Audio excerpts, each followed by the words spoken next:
नमस्कार दोस्तों, पिछले साल अप्रैल के महीने में रामनवमी के समय कुछ लोग पकड़े गए गौ हत्या करते हुए आगरा के शहर में। इसकी वजह से आगरा में उस वक्त कम्युनल हिंसा भी छिड़ गई थी। ये इकलौता ऐसा इंसिडेंट नहीं है, अगस्त 2022 में भी ऐसा ही कुछ हुआ था। उत्तर प्रदेश के कनौज डिस्ट्रिक्ट में एक शिव मंदिर के सामने किसी आदमी ने मीट फेंक दी और उसकी वजह से हिंसा छिड़ गई। ऐसा ही कुछ मई 2020 में भी हुआ था। कोयम्बटूर मंदिर के सामने किसी ने मीट फेंक दी।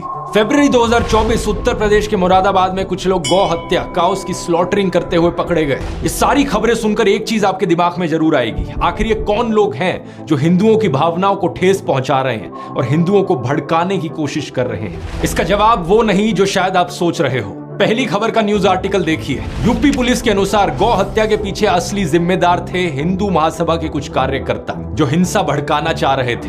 दूसरी खबर, शिव मंदिर के सामने मीट फिकवाई चंचल त्रिपाठी नाम के एक आदमी ने। इसने एक मुस्लिम कसाई को इसके लिए 10,000 रुपए दिए थे। इसके पीछे कारण था कि ये वहां के SHO हरिश्याम सिंह के खिलाफ बदला लेना चाह रहा था। तीसरी खबर, कोयम्बटूर के मंदिर के सामने मीट फेंकने वाला आदमी था हरिराम प्रकाश, एक unemployed civil engineering graduate. Police के अनुसार ये मेंटली डिस्टर्ब था।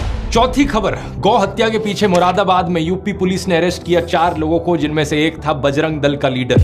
ये एक मुसलमान आदमी को एक झूठे केस में फंसाने की कोशिश कर रहे थे, इसलिए इन्होंने खुद गौ हत्या कर दी। हैरानी की बात यह कि ये काम करने के लिए इन्होंने खुद एक मुस्लिम आदमी की मदद ली। इन खबरों के पीछे की सच्चाई सुनकर अगर आप हैरान हो रहे हो तो आराम से बैठ जाओ। अगले आधे घंटे में जो मैं सुनाने वाला हूं, अपनी आंखें और कान खोलकर ध्यान से सुनना। हमारे देश में एक भयंकर माफिया चलाया जा रहा है व्हाट्सएप और मीडिया के जरिए, जिसका सिर्फ एक मकसद है, सभी हिंदुओं को ब्रेन वॉश करना और तानाशाह के हाथों कठपुतली बना देना। मैंने पिछले वीडियो में समझाया था दोस्तों कि कैसे किसी भी देश का कोई भी डिक्टेटर हो, वो हमेशा देश की मेजॉरिटी कम्युनिटी को अपना टारगेट बनाता है। भारत के केस में मेजॉरिटी कम्युनिटी है हम हिंदुओं की, और हमें ब्रेन वॉश करने के लिए जो व्हाट्सएप पर माफिया चल रहा है वो 4 डिपार्टमेंट्स पर काम करता है। पहला डिपार्टमेंट जो आपके अंदर गर्व और अहंकार भरता है। कहा जाता है कि आप हिंदू कितने महान हो, specially so called upper caste हिंदुओं को एक गर्व दिया जाता है। चाहे आपने कुछ पर्सनल लाइफ में अचीव किया हो या ना किया हो, आपको कहा जाता है कि आप महान हो क्योंकि आप इस जात इस धर्म में पैदा हुए हो। हिंदू धर्म में जिस व्यक्ति का जन्म होता है वो व्यक्ति बहुत ही भाग्यशाली होता है।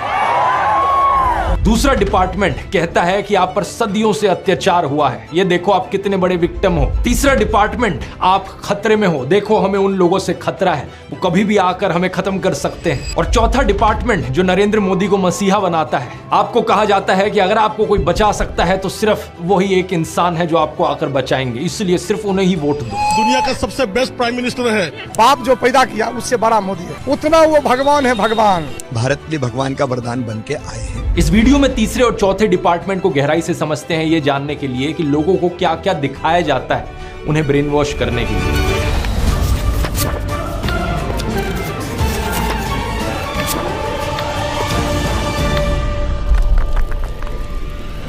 दुनिया भर पर नजर डालें दोस्तों तो डिक्टेटर्स कई देशों में देखे गए हैं, चाहे ये पाकिस्तान हो, जर्मनी हो, चिली हो या रवांडा हो, लेकिन सभी डिक्टेटर्स के द्वारा टारगेट हमेशा मेजॉरिटी कम्युनिटी को किया जाता है। पाकिस्तान के देश में सुन्नी मुस्लिम्स मेजॉरिटी में है, तो उन्हें ब्रेन वॉश करने के लिए झूठी खबरें फैलाई गई कि कैसे देश की बाकी माइनॉरिटीज उनके लिए खतरा बन रही हैं। हिंदू, क्रिश्चियन, सिख, शिया मुस्लिम्स, अहमदिया मुस्लिम्स या फिर सूफी मुस्लिम्स ही क्यों ना हो। 2021 में BBC ने वीडियो रिपोर्ट अपलोड करी थी जिसमें दिखाया गया कि पाकिस्तान की स्कूल की किताबों में कैसा नफरतखोर प्रोपेगेंडा मौजूद है, जिसके जरिए बच्चों के दिमाग में जहर डाला जाता है। उन्हें ये कहानियां सुनाई जाती हैं कि कैसे हिंदूज और सिख्स ने लाखों औरतों बच्चों को मार दिया। मेरे पास मुताला पाकिस्तान बुक है और ये 11वीं और 12वीं जमात के लिए है। पेज नंबर 33 पे ये लिखा हुआ है, इंसानियत दुश्मन हिंदुओं और सिखों ने हजारों बल्कि लाखों औरतों, बच्चों, बूढ़ों और जवानों की इंतहाई बेदर्दगी और संगदिली से कत्ल किया और बेआबरू किया। और इतना ही नहीं, यहूदियों को भी इस्लाम का दुश्मन बताया जाता है। इसके अलावा इस 2016 की रिपोर्ट को देखो या फिर इस 2021 की रिपोर्ट को देखो, जिसमें बताया जा रहा है कि कैसे अहमदिया मुसलमानों के खिलाफ भी हेट स्पीच देखने को मिलती है पाकिस्तान में। इस सब नफरत का नतीजा ये हुआ है कि पाकिस्तान आज के दिन बहुत ही बुरी हालत में है। पिछले साल की वर्ल्ड बैंक रिपोर्ट देखो, 40% पाकिस्तानीज बिलो पॉवर्टी लाइन है। बेरोजगारी एक बहुत बड़ी मुसीबत बनी फिर रही है और कुछ ही दिन पहले IMF ने बताया कि पाकिस्तान में इस फिस्कल ईयर में नियरली 25% की इन्फ्लेशन देखी जाएगी। पाकिस्तान की मेजॉरिटी कम्युनिटी सुन्नी मुस्लिम्स को इस नफरत के जाल में फंसकर ब्रेन वॉश होकर क्या मिला? एक ऐसा देश जो रहने लायक नहीं है, जहां लॉ एंड ऑर्डर का कोई नामो निशान नहीं है। मेजॉरिटी कम्युनिटी के अंदर एक डर की भावना जगाने के लिए किस तरीके का खबरों के साथ खेल खेला जाता है, इसका एक अच्छा उदाहरण देखने को मिलता है आज से 100 साल पहले अमेरिका में। साल 1919 की बात है। वॉशिंगटन में एक 22 साल का ब्लैक क्रिमिनल कुछ लोगों पर हमला करता है और चोरी करता है। जिन लोगों पर हमला किया जाता है उनमें से एक स्कूल टीचर थी जो खुद एक ब्लैक औरत थी। इस इंसिडेंट को लेकर एक इंटरेस्टिंग बात यह है कि वॉशिंगटन के जो सारे अखबार थे उस वक्त के, वो या तो इस खबर को रिपोर्ट ही नहीं करते या फिर इसे पूरी तरीके से दबा देते। लेकिन 5 दिन बाद सेम शहर में सेम क्रिमिनल जब एक व्हाइट औरत पर हमला करता है तो सारे अखबारों की ये फ्रंट पेज खबर बन जाती है। इसकी वजह से अगले कई हफ्तों तक वॉशिंगटन में दंगे देखने को मिलते हैं ब्लैक्स और व्हाइट्स के बीच में। 39 लोगों को मारा जाता है और 150 से ज्यादा लोग जख्मी हो जाते हैं। जो एक्चुअल क्रिमिनल था इस केस में, उसका अरेस्ट सिर्फ 1 साल बाद ही देखने को मिलता है जब वो कोई एक नई चोरी करता है। वॉशिंगटन पोस्ट जो उस वक्त भी एक अखबार था, वो 100 साल बाद 2019 में उस इंसिडेंट को लेकर खेद जताता है। आर्टिकल में लिखता है कि उन्हें रिग्रेट है अपने रेशियल पास्ट को लेकर। आज दोस्तों ऐसी ही कहानियां हमारे देश में दोहराई जा रही हैं। कुछ महीने पहले आपने एक खबर सुनी होगी श्रद्धा वालकर की, एक हिंदू औरत जिसे बहुत ही बेरहमी से मार दिया गया उसके मुस्लिम बॉयफ्रेंड आफ्ताब अमीन पूनावाला के द्वारा। शॉकिंग बात यह थी कि इसमें इसकी बॉडी को काट कर फ्रिज में रखा था, लेकिन हमारे गोदी मीडिया ने इस एक इंसिडेंट का इस्तेमाल किया सभी मुसलमानों के खिलाफ नफरत फैलाने के लिए। इसकी वजह से national broadcasting and digital standards authority NBDSA ने 50,000 रुपए का फाइन लगा दिया मुकेश अंबानी के चैनल न्यूज 18 पर। 4 शोज जिन्हें एंकर किया गया था अमीश देवगन और अमन चोपड़ा के द्वारा, इन्होंने नफरत फैलाई थी। 1 लाख रुपए का फाइन टाइम्स नाउ नव भारत पर भी लगाया गया इसी चीज को लेकर। इस इंसिडेंट का इस्तेमाल करके सोशल मीडिया पर भी भरपूर तरीके से नफरत फैलाई गई। एक गोदी इन्फ्लुएंसर ने बॉलीवुड एक्ट्रेस सोनाक्षी सिन्हा की फोटो अपलोड करी उनके मुस्लिम दोस्त के साथ। श्रद्धा की खबर को देखते हुए शत्रुघ्न सिन्हा ने दहेज की लिस्ट से फ्रिज को हटा लिया है। सुदर्शन न्यूज ने एक प्रोग्राम चलाया जिसकी हेडलाइन थी मेरा अब्दुल ऐसा नहीं है की हकीकत। एक और गोदी इन्फ्लुएंसर ने ट्विटर पर पोस्ट किया आपका अब्दुल भी वैसा ही है। जी न्यूज ने ट्वीट करके प्रोग्राम चलाया मेरा अब्दुल वैसा नहीं है वालों के लिए सबसे बड़ा सबक है ये केस। और ऑफ कोर्स व्हाट्सएप माफिया ने भी अब्दुल शब्द का इस्तेमाल करके बहुत सारे जहरीले मैसेजेस फैलाए। ये सारे पोस्ट और मैसेजेस सिर्फ एक चीज साबित करना चाहते हैं कि हर एक मुसलमान आदमी एक पोटेंशियल खूनी है। अब्दुल शब्द का प्रयोग यहाँ पर सभी मुसलमानों को डिनोट करने के लिए किया जा रहा था। कुछ ही दिन पहले एक और ऐसी खबर आई कर्नाटका से, जहां पर एक मुस्लिम आदमी फयाज ने एक हिंदू लड़की नेहा को मार दिया। एक बार फिर से ये सारे गोदी इन्फ्लुएंसर्स और व्हाट्सएप माफिया को चलाने वाले एक्टिवेट हो गए और सभी मुसलमानों के खिलाफ नफरत उगलने लग गए। मकसद सिर्फ एक, हिंदुओं को ब्रेन वॉश करो और हिंदुओं के अंदर डर बिठाओ कि हिंदू खतरे में है और हमें अगर इस खतरे से बाहर निकलना है तो मोदी को वोट देना होगा। अब जिन लोगों को ब्रेन वॉश ऑलरेडी किया जा चुका है उन्हें इस चीज में कुछ भी गलत नहीं लगेगा। वो कहेंगे क्या गलत है इसमें, ये मर्डर यहाँ पर हुआ, मुसलमान ने किया, ये सारे मुसलमान ऐसे ही होते हैं। उन्हें अगर आप बोलने की कोशिश करोगे तो सिर्फ 1-2 इंसिडेंट्स है, वो आपको 10 ऐसे इंसिडेंट्स गिना देंगे। शारदा आफ्ताब, नेहा फयाज, साक्षी साहिल खान, निकिता तौसीफ, अरशद प्रभा, अंकिता शाहरुख, रितिका सईद, मानसी दीक्षित, मुजम्मिल, इन सभी केसेस की लिस्ट सुनाने के बाद ये आपसे कहेंगे ये देखो कहा था ना मैंने, ये सारे मुसलमान ऐसे ही होते हैं, ये सारे के सारे पोटेंशियली खूनी होते हैं। क्या है इसके पीछे का सच, इस खबर को देखो। श्रद्धा वालकर के केस के 2 हफ्ते बाद एक और केस हुआ था पांडव नगर में। अंजन दास नाम के एक आदमी को उनकी पत्नी पूनम के द्वारा मार दिया गया और श्रद्धा के केस की तरह उसकी भी बॉडी को काट कर फ्रिज में स्टोर किया गया। इतना ही नहीं, इसके 3 महीने बाद इस खबर को देखिए। नजफगढ़ के पास मित्राऊ गांव में साहिल गहलोत ने अपनी live in partner Nikki Yadav को मार दिया। मारने के बाद उसकी बॉडी को अपने ढाबा में फ्रिज में रखा। सेम दिन उसने एक शादी भी कर ली। इन दोनों केसेस की डिटेल्स बिल्कुल वही श्रद्धा आफ्ताब केस वाली डिटेल्स है। सिर्फ एक फर्क है, इन दोनों केसेस में कोई हिंदू मुस्लिम का एंगल नहीं है जैसा उस वाले में। इसलिए आपने इन खबरों के बारे में कहीं सुना ही नहीं होगा और ना ही मीडिया वालों ने इस खबर को चलाया होगा। इस रिपोर्ट को देखिए। बिहार के वैशाली डिस्ट्रिक्ट में अमन कुमार सिंह ने एक 17 साल की लड़की सोनम परवीन को मार डाला। हिंदू लड़का मुस्लिम लड़की, इसलिए गोदी मीडिया इसकी बात करेगा ही नहीं। न्यूज 18 हिंदी की वेबसाइट पर एक खबर जरूर छपी, लेकिन इन्होंने लड़के का नाम नहीं लिखा। बस ये लिखा कि हत्या के पीछे प्रेम प्रसंग की आशंका जताई जा रही है। यूपी के शामली डिस्ट्रिक्ट से इस खबर को देखिए। नाइमा उर्फ ईशा अपने घर से भाग गई गई और एक लव मैरिज करी अंशु के साथ। अंशु एक शार्प एज हथियार से ईशा पर हमला करता है और इसे मारने के बाद उसकी बॉडी कुएं में फेंक देता है। वहां के एसपी ने इंटरोगेशन के बाद बताया कि हस्बैंड अंशु ने अपना गुनाह कबूल किया। रसूलपुर गांव की इस न्यूज रिपोर्ट को देखिए। 20 साल की गुलनाज खातून को जिंदा जला दिया गया एक आदमी और उसके दोस्तों के द्वारा, क्योंकि उसने मैरिज प्रपोजल रिफ्यूज कर दिया था। यहाँ अक्यूज्ड कौन था? सतीश कुमार राय। पिछले साल जब साक्षी और साहिल खान की खबर मीडिया में फैलाई जा रही थी तो उससे कुछ दिन पहले एक और वैसा ही इंसिडेंट हुआ था। बिहार का एक लेबरर रामानुज साहू सूरत गया अपने परिवार से मिलने। उसका अपनी पत्नी रेखा के साथ झगड़ा हुआ और उसने रेखा पर 10 बार चाकू से वार किया। जब उसकी 19 साल की बेटी ने अपनी मां को बचाने की कोशिश करी तो उसने उसे भी मार डाला। नजफगढ़ की इस खबर को देखिए। विपुल सिंह नाम का आदमी खुले में धमकी देता है कि वो मुसलमान औरतों को मोलेस्ट करेगा और मारेगा। दिल्ली पुलिस और एनसीडब्ल्यू ने इस पर कॉग्निसेंस भी लिया। या फिर 5 महीने पहले की कर्नाटका की इस रिपोर्ट को देखिए। 39 साल का आदमी प्रवीण अरुण, इसने अपनी 21 साल की एयर होस्टेस कोलीग आयनाज के साथ दोस्ती करी। जब आयनाज ने इससे कम्युनिकेट करना बंद कर दिया, ये उसके घर में गया और उसे मार डाला। और इसके बाद इसने उसकी मां को भी मार डाला, उसकी बड़ी बहन को भी मार दिया और उसके छोटे भाई 14 साल के उसको भी मार दिया। फिर से हिंदू आदमी है, मुस्लिम औरत है, तो गोदी मीडिया इसकी बात नहीं करेगा, ना ही आपको व्हाट्सएप पर सुनने को मिलेगी। 20 दिन पहले की इस खबर को देख लीजिए। 26 साल की रुखसार उर्फ रिया को उसके लिव इन पार्टनर ने मार डाला और उसकी बॉडी को एक कबर्ड में स्टफ कर दिया। अक्यूज्ड कौन था? विपुल टेलर नाम का आदमी। जब दैनिक जागरण में एक खबर छपी तो इन्होंने लड़की का नाम कहीं मेंशन नहीं किया अपने आर्टिकल में। अब इस खबर को देखिए। बेंगलोर में रहने वाला प्रदीप एक रुखसाना नाम की औरत से संबंध बनाता है। दोनों का साथ में बच्चा होता है। रुखसाना उससे शादी करना चाहती है, लेकिन वो ये नहीं चाहता था, तो उसने रुखसाना का खून कर दिया। ये भी कुछ ही दिन पहले की खबर है कर्नाटका से। मेरा एक ही सवाल है नफरत फैलाने वाले नमूनों से। आपको मैंने इतने सारे केसेस गिना दिए यहाँ पर पिछले 1-2 सालों के, जहां पर हत्या करने वाला एक हिंदू था। तो क्या यहाँ पर यह कहा जा सकता है कि हर हिंदू आदमी यहाँ पर एक पोटेंशियल खूनी है? ऑब्वियसली नहीं कहा जा सकता। देश में 55 से 60 करोड़ हिंदू आदमी रहते हैं। इन 20-30 केसेस को लेकर जनरलाइज नहीं किया जा सकता कि सारे हिंदू लड़के ऐसे होते हैं, और ठीक इसी तरीके से मुसलमानों को भी जनरलाइज नहीं किया जा सकता। देश में रहने वाले करोड़ों मुस्लिम आदमी हैं, सारे के सारे पोटेंशियल किलर नहीं होते। ये एज्यूम करना एक बहुत ही बेवकूफी वाली चीज है और ये आपका नफरत खोर माइंडसेट दिखाती है। अगर आपको ऐसा लगता है तो बड़े अफसोस की बात है, मुझे कहना पड़ रहा है कि आपका ब्रेन वॉश हो चुका है। एनसीआरबी की रिपोर्ट क्राइम इन इंडिया 2022 के अनुसार देश में 4.5 लाख क्राइम्स हुए हैं औरतों के खिलाफ इस 2022 के साल में। इन 4.5 लाख क्राइम्स में से 28,522 एफआईआर्स दर्ज कराई गई मर्डर की, जिनमें से 8,125 फीमेल्स थी। अब एक साल में अगर 8,000 से ज्यादा मर्डर के केसेस हो रहे हैं जहां पर औरतों को मारा जा रहा है, तो ऑब्वियस सी बात है इनमें से कुछ मर्डर्स ऐसे होंगे जो एक मुसलमान आदमी ने किए होंगे, कुछ ऐसे होंगे जो एक हिंदू आदमी ने किए होंगे। हर तरह के परम्यूटेशन कॉम्बिनेशन यहां पर आपको मिल जाएंगे। हिंदू आदमी हिंदू औरत, मुस्लिम आदमी मुस्लिम औरत, हिंदू आदमी मुस्लिम औरत, या मुस्लिम आदमी हिंदू औरत।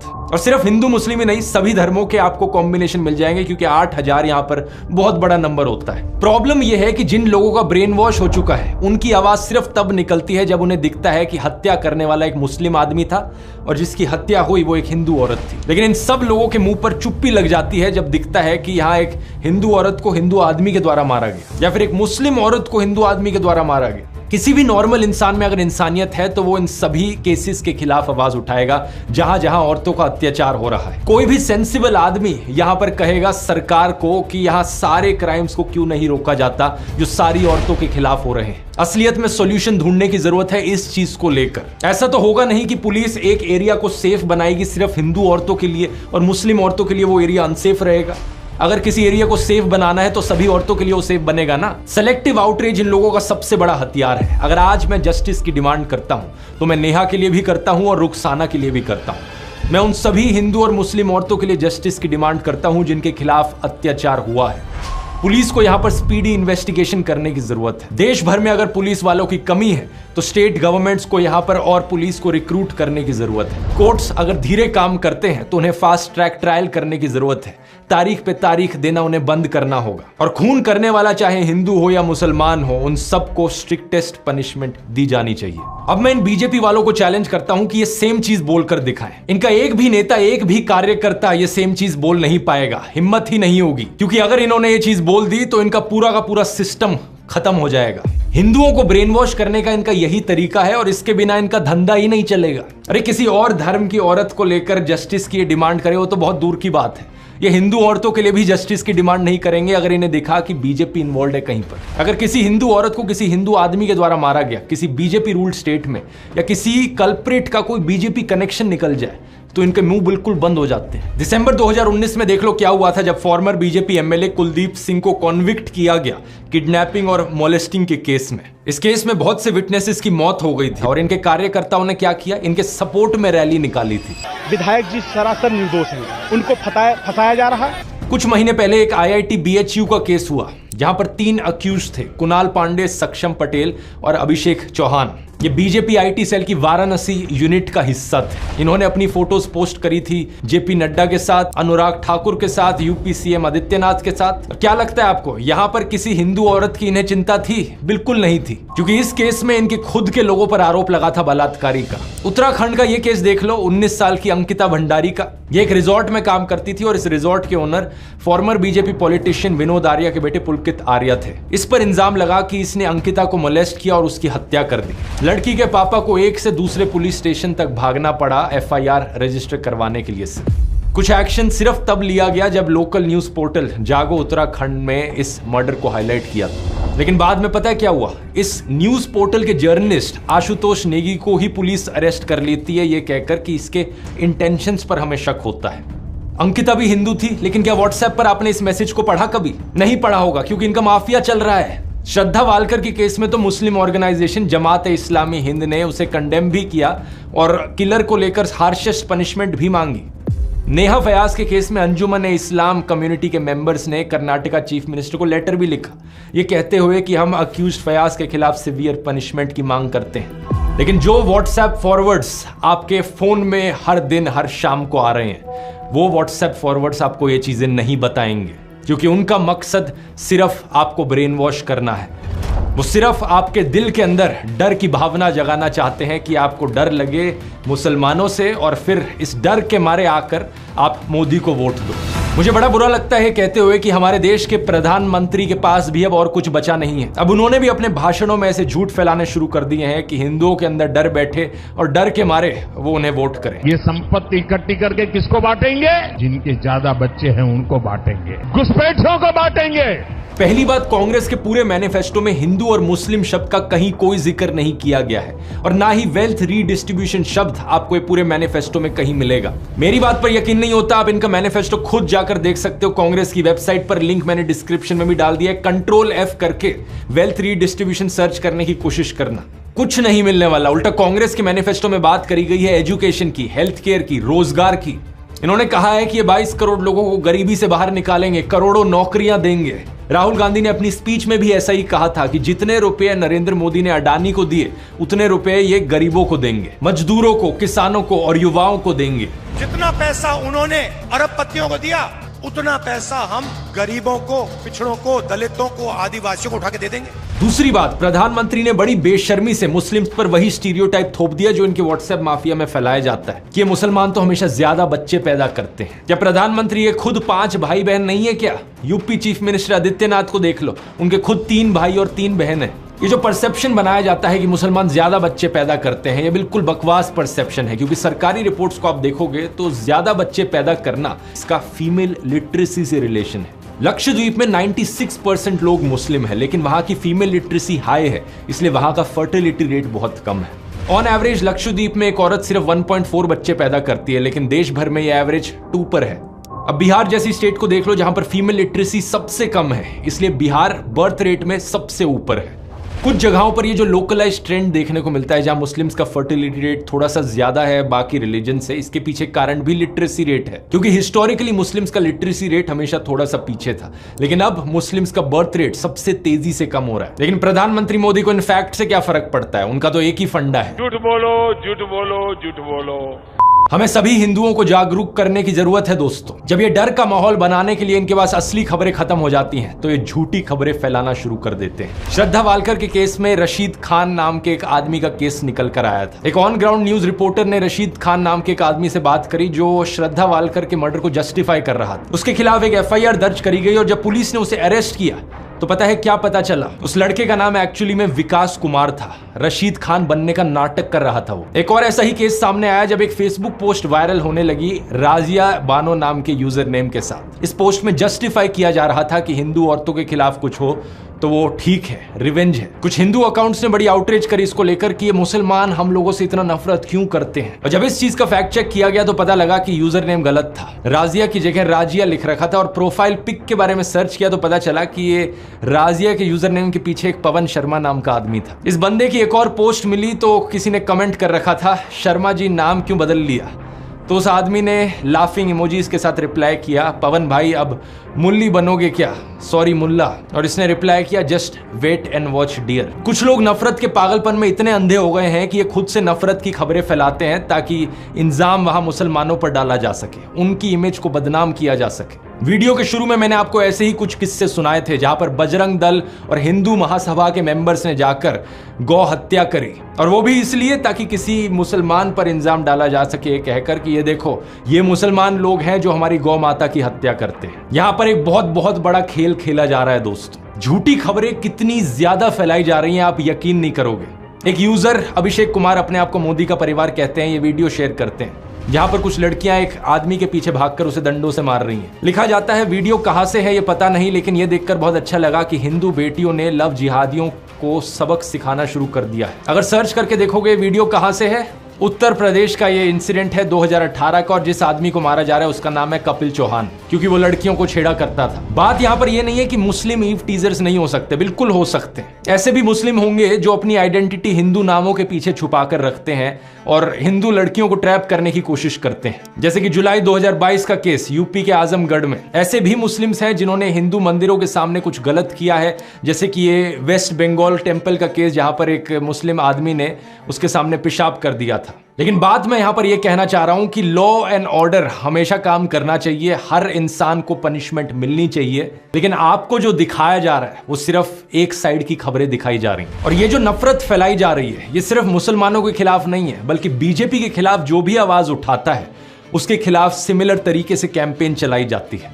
एग्जाम्पल लेकर देख लो कांग्रेस का। ये खबर सुनी आपने कि कांग्रेस लीडर रशीद अलवी ने राम भक्तों को राक्षस कहकर बुलाया। सिर्फ व्हाट्सएप पर ही नहीं बल्कि इस खबर को तो कई गोदी मीडिया वालों ने भी चलाया था। After Salman Khurshid, another Congress leader sparks a row. Congress neta Alvi compares those chanting Ram Bhakts to demon. Rashid Alvi साहब ने बोला कि ये जो जय श्री राम बोलते हैं ये सब राक्षस है, लेकिन ये सरासर झूठी खबर थी। सच बात यह है कि रशीद अलवी एक्चुअली में बात कर रहे थे रामायण की, जब मेघनाथ से लड़ते हुए लक्ष्मण अनकॉन्शियस हो जाते हैं और हनुमान उनके लिए जड़ी बूटी लेकर आते हैं। रावण कुछ राक्षसों को भेजता है जो अपने आप को एक साधु की तरह डिस्गाइज कर लेते हैं, कुछ ऐसे राक्षस जो खुद जय श्री राम का नारा लगाते हैं। यही चीज उनके द्वारा कही जा रही थी कि ये कुछ लोग जो राम का नाम ले रहे हैं ये असल में राक्षस हैं साधुओं के फेज में।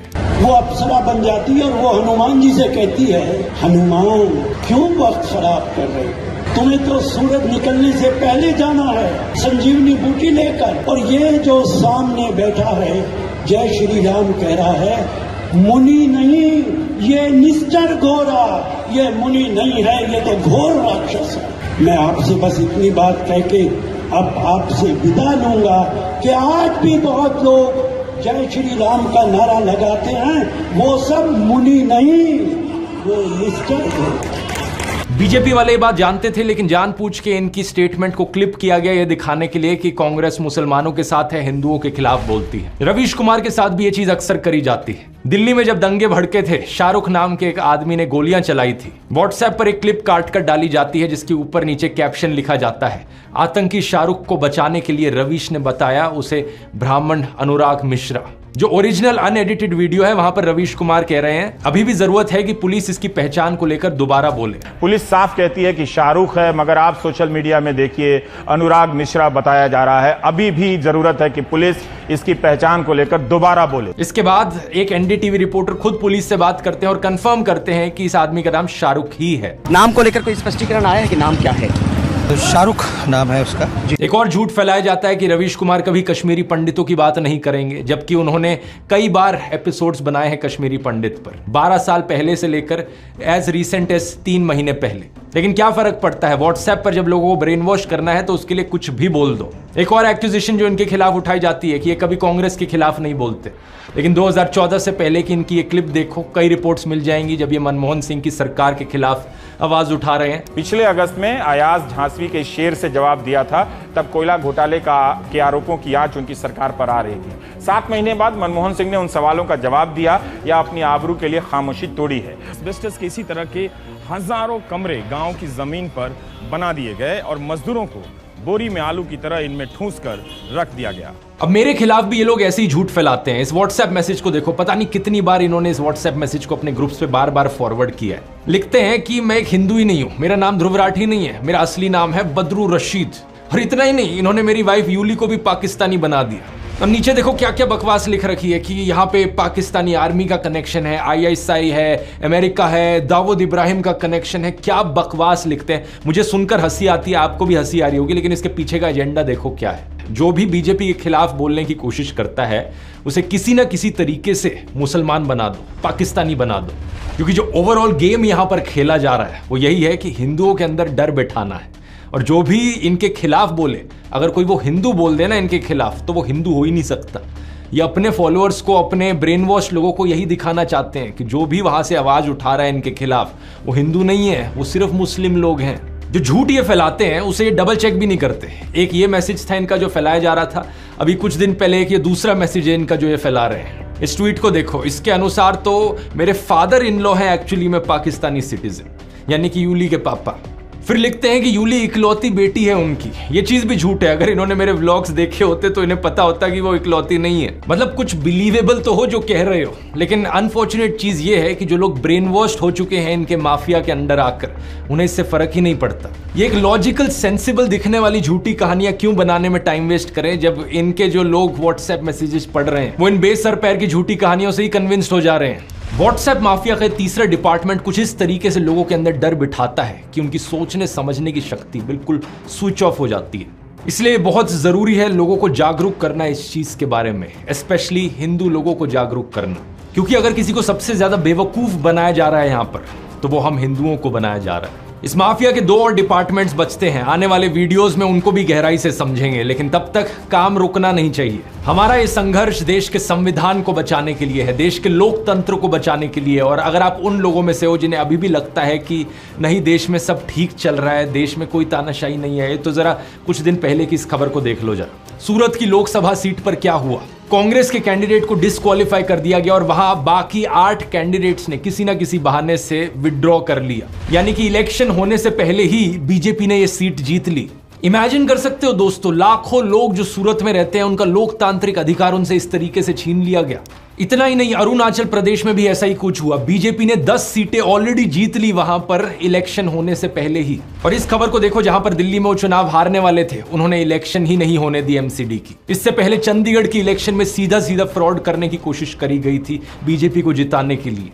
मतलब समझ रहे हो आप इस सब का दोस्तों, जो पहले चंडीगढ़ में हुआ, जो आज सूरत में हुआ, वो कल पूरे हिंदुस्तान में होगा अगर इन्हें इसी तरीके से जीतने दिया गया तो। 1 नेशन 1 इलेक्शन तो सिर्फ दिखावे का फंडा लगता है। अगर देश इसी तरीके से आगे बढ़ता रहा तो यहां पर जल्द ही 1 नेशन 0 इलेक्शन होगी। चुनाव होने से पहले ही बीजेपी के कैंडिडेट्स जीतते जाएंगे। क्या आप ऐसा देश देखना चाहते हो जहां पर इलेक्शन के कोई मायने ही ना रह जाएं? इस चुनाव में दोस्तों हमें अपनी पूरी जी जान लगानी होगी देश के लोकतंत्र को बचाने के लिए। मैंने तो अपना पूरा करियर यहां दांव पर लगा दिया है, क्योंकि मैं चुप नहीं बैठ सकता, मैं देश को ऐसी हालत में गिरते नहीं देख सकता। इसलिए मैं बार बार कह रहा हूं, अपनी आवाज उठाओ, क्योंकि शायद दोबारा कभी मौका ना मिले। 3 स्टेप्स मैं आपको दोबारा से बताना चाहूंगा। स्टेप 1, मेरे व्हाट्सएप चैनल को जाकर ज्वाइन करो। इसका लिंक इस QR कोड में मिल जाएगा, या लिंक डिस्क्रिप्शन में भी है। अगर ये लिंक आपके लिए खुल नहीं रहा तो व्हाट्सएप ऐप को अपडेट करो अपने फोन पर। चैनल ज्वाइन करने के बाद बेल आइकन दबाओ नोटिफिकेशन का। हमारा मिशन है 100 करोड़। हम व्हाट्सएप पर एक ऐसी आंधी लेकर आएंगे सच की कि इनका ये पूरा व्हाट्सएप माफिया दब जाएगा। स्टेप 2, वोट करना मत भूलना। वोट करना बहुत बहुत जरूरी है। अपने परिवार में, अपने दोस्तों तक ये चीजें पहुंचाओ। और स्टेप 3, जितना आप अपने आसपास के लोगों को जागरूक कर सकते हो करो। वीडियोस बना के करो या घरों से बाहर निकलो, गांव में जाओ, मोहल्लों में जाओ, सड़कों पर घूमो, लोगों तक ये संदेश पहुंचाओ कि देश कितना खतरे में है। मुझे नहीं पता अंत में हमारी ये कोशिश सफल होगी या नहीं, लेकिन एक बात जरूर पता है मुझे, मैं अपने आप पर हमेशा गर्व करूंगा कि मैं चुप नहीं बैठा रहा। मैंने अपनी तरफ से पूरी कोशिश करी, आखिरी दम तक कोशिश करी। जय हिंद।